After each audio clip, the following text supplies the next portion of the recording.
Another day, another terrible movie revisited. But Adam, I hear you call. I Am Legend's a great movie. But it's not really though, is it? I remember when this film was coming out, I was very excited for it. Post-apocalyptic future, starring Will Smith, last man on earth fighting zombie vampires. What could be better? More than this was, unfortunately. I Am Legend was released in 2007 and is the third adaptation of the Richard Matheson novel I Am Legend. The other two solid adaptations were Omega Man and The Last Man on Earth, the Vincent Price one, not the Will Forte one. My main complaint about the movie is the special effects. I guess it would be the behind the scenes choices, the overabundance of set decoration, the tacky, unfinished looking special effects on the monsters in particular, and the very dull and unwelcome ending. This was directed by Francis Lawrence, the person that made the Hunger Games films and the Constantine movies, so I don't know if I like that taste, really. Of all adaptations of this subject matter, the one true ruler is 1969's Night of the Living Dead, which is based on I Am Legend. I know this because it's in the box set little leaflet that comes with it. The Night of the Living Dead, not the I Am Legend collection. So, you think that I Am Legend's a great film? Let's go back in and see if I can change your mind. Hey, a surprise Emma Thompson. I doubt we'll see her again.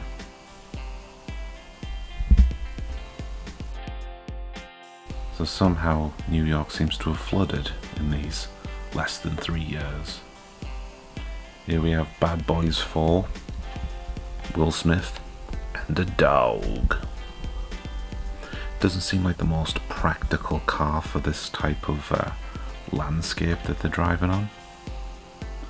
But it's weird to see New York now completely littered with fake birds and fake deer. See, he's trying to hunt them down, but he could just run them over. Somehow Times Square, if left unchecked for mere weeks, will be overgrown. It's the circle. An early allusion to Batman vs Superman, which is quite interesting to note. Title card. Doesn't seem like the most secure place to pick, does it? It's just a regular old house. I'm not gonna bother zooming in to find out. Is he drinking syrup? Now he's giving his dog a nice little wash. Keep an eye on that open plan kind of setup. Now the alarm's going, so he has his PTSD of every single night of his life. So he does a good job fortifying the windows, but I still think he can break through a wooden door. Now this is so unpractical. You saw how open plan that was. He's pretty much just put himself in a bottleneck by staying in a bathtub, which would probably still be wet from the dog when you think about it. Here we have a flashback to show that he's kind of a big deal. Jump scare. He's managed to teleport his way into the bed from the bathtub, which is a power we all wish we could have. coronavirus. CGI rat. Not even the rats are protected from CGI, unfortunately. Here we have his stock cupboard, but also a discounted DVD of Goodfellas there, as you can see with the 2 stickers. So it must have been reduced twice. I do quite like the idea that he's interacting with these mannequins. But you know he wants to get down with the bombshell. Bombshell? Bomb? Ball? Bomb? Bob. That's it. So his dogs ran away. Now he's doing this with his hand. It's a shame that there's no such thing as a light switch that could do this for him. Uh-oh. It's the circle jerk. Don't mind us. 100% of the time, he's right every time. Man, I don't think that guy's okay. Needs to have a bit of a word with himself. So Will Smith has now set up a trap with his own blood. Scooby-Doo ghost time. Ooh. Ooh. And this guy we know is important because he's wearing a shirt. See, even in the post-apocalypse, it's a status symbol. So he's trying to use his own blood to create the cure, considering he is immune to the airborne virus.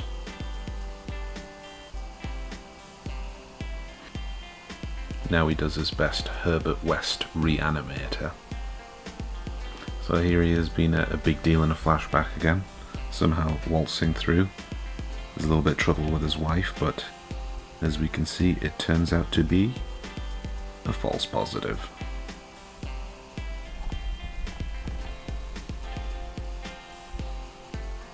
I do enjoy this bit as well when he gets quite mad at the mannequin. So he's kind of like losing his mind, wondering whether or not the mannequin is actually real. But he's not taking any chances, and if it was real, it certainly isn't anymore. He's been hoodwinked. A lot of head trauma.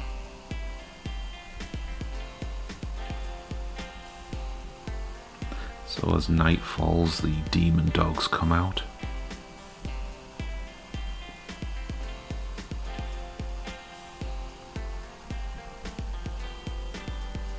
Certainly some shades of Resident Evil, the movie.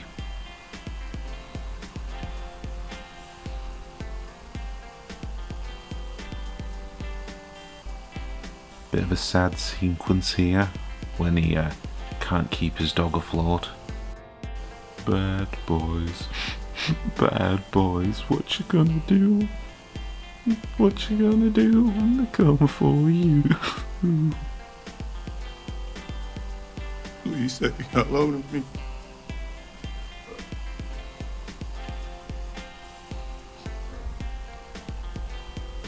Here we have the Dead Poets Society.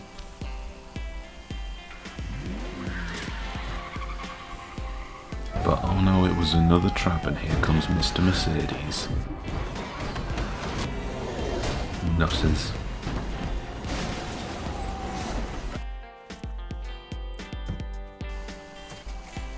He's about to get in a little bit of trouble right now, but luckily, Close Encounters of the Third Kind.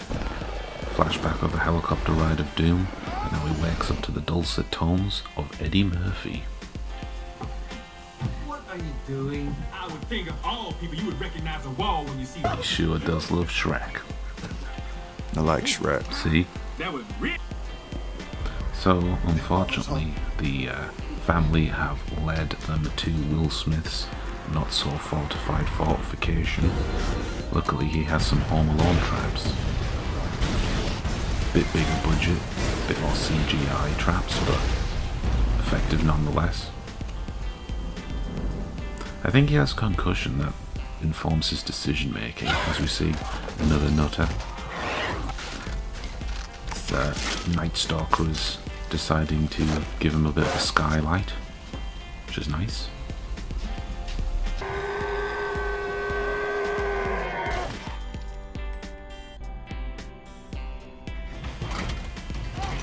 Back to the lab again, yo. The woman is now almost human again, but unfortunately still very much CGI. Nutters! I mean, this guy's just the worst. You can tell he's angry about getting his girl, but he's treating people bad, man.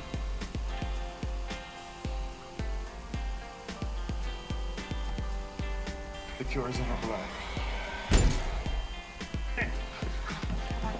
Get in. There's room enough on the board for you both, Jack. They're not gonna stop. They're not gonna stop. Stay until dawn. There's room enough on the board for you both. You can't scare me. You're just computer code.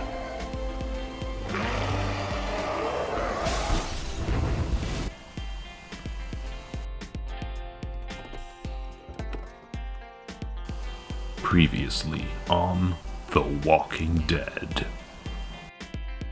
So, there it was again. Do you think he still were legend?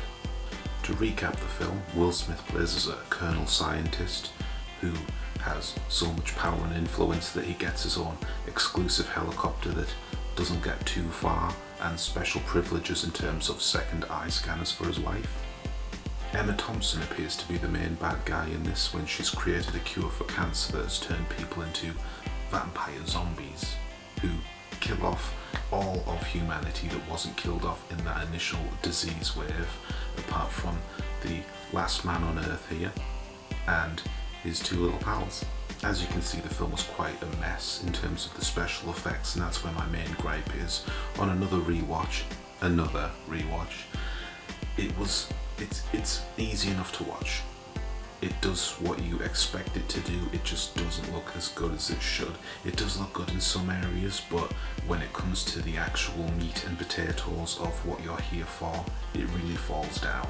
When you look at the actual story of I Am Legend, the best version of I Am Legend outside of Night of the Living Dead could be the video game The Last of Us, which follows a similar premise, which is kind of a mix between I Am Legend and The Road.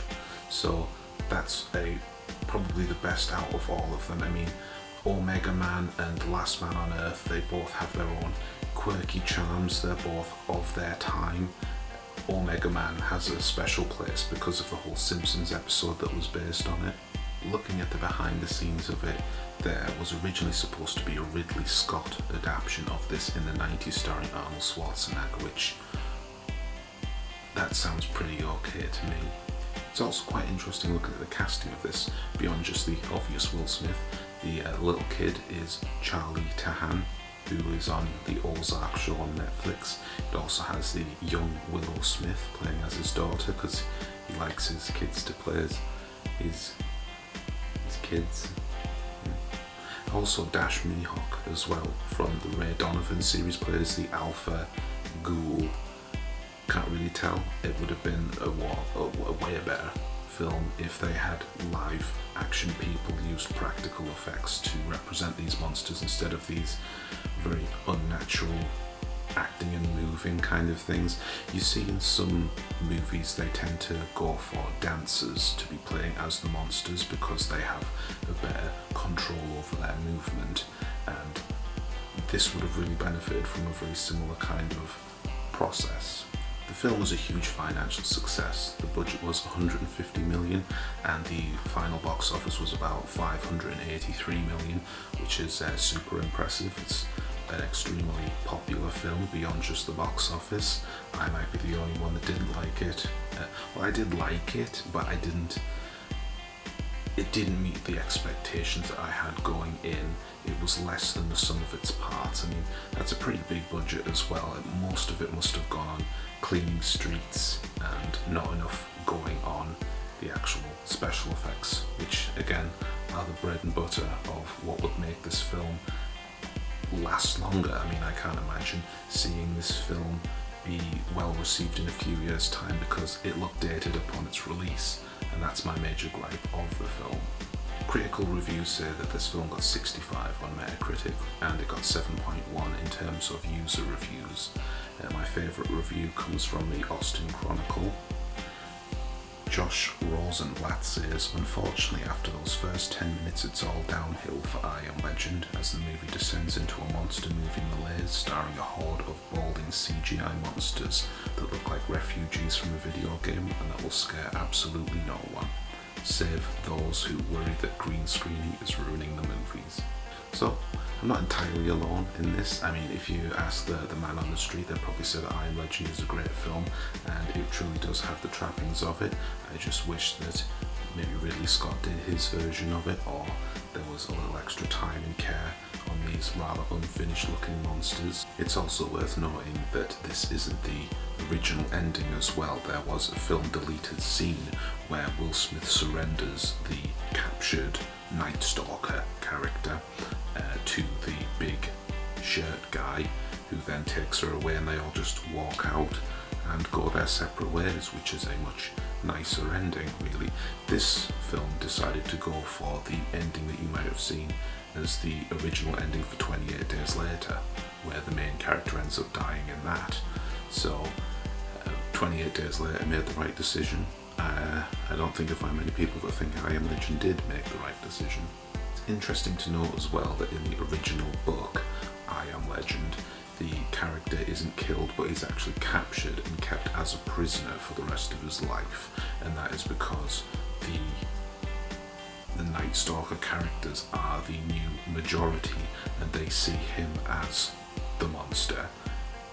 He is the person that is capturing them, he's the person that's killing them when given the opportunity to do so. In their eyes, he is the monster. And so that's another episode then. Write what you think in the comments about I Am Legend, and let's see what happens in the next video.